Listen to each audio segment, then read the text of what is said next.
Student learner YouTube চ্যানেলে তোমাদের সকলকে স্বাগত জানাই। আজ আমাদের আলোচ্য বিষয় পঞ্চম শ্রেণীর পরিবেশ ও বিজ্ঞান বিষয়ের সেকেন্ড ইউনিট টেস্ট অর্থাৎ দ্বিতীয় পর্যায়ক্রমিক মূল্যায়নের একটা উত্তর সহ নমুনা প্রশ্নপত্র নিয়ে। ফুল মার্কস তোমাদের থাকবে 20, সময় থাকবে 40 মিনিট। প্রশ্নপত্রটা তোমাদের সেট নাম্বার 8।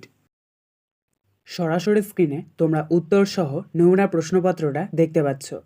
1. সঠিক উত্তরটি নির্বাচন করে লেখো। 1 × 4 = 4। ক. সুন্দরবন অঞ্চলের একটি নদী মাতলা, মহানন্দা না তিস্তা? সঠিক উত্তর হবে মাতলা। খ.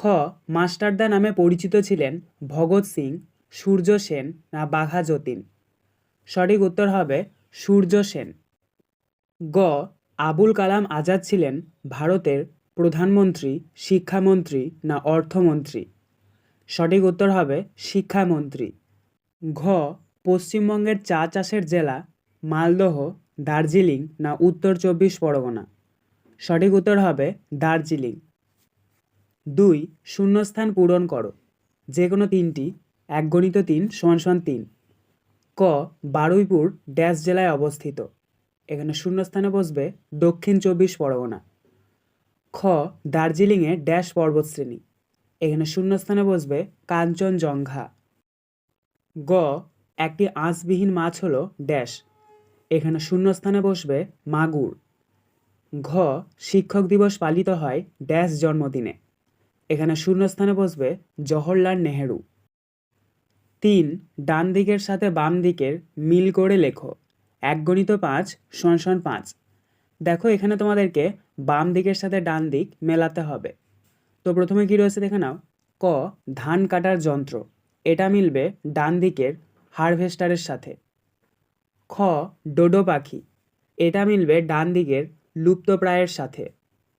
গ. গাছের পাতা, এটা মিলবে ডান দিকের অক্সিজেনের সাথে। ঘ.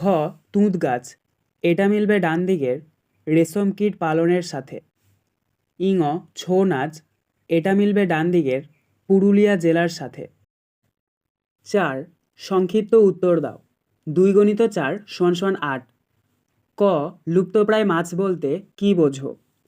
উত্তর: যে সমস্ত মাছ আগে অনেক দেখা যেত কিন্তু এখন সংখ্যায় খুব কম দেখা যায় তাদের লুপ্তপ্রায় মাছ বলে।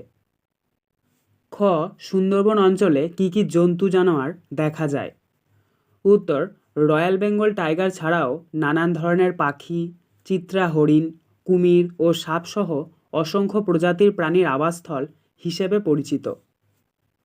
গ. কয়লা খনিতে ধস নামে কেন?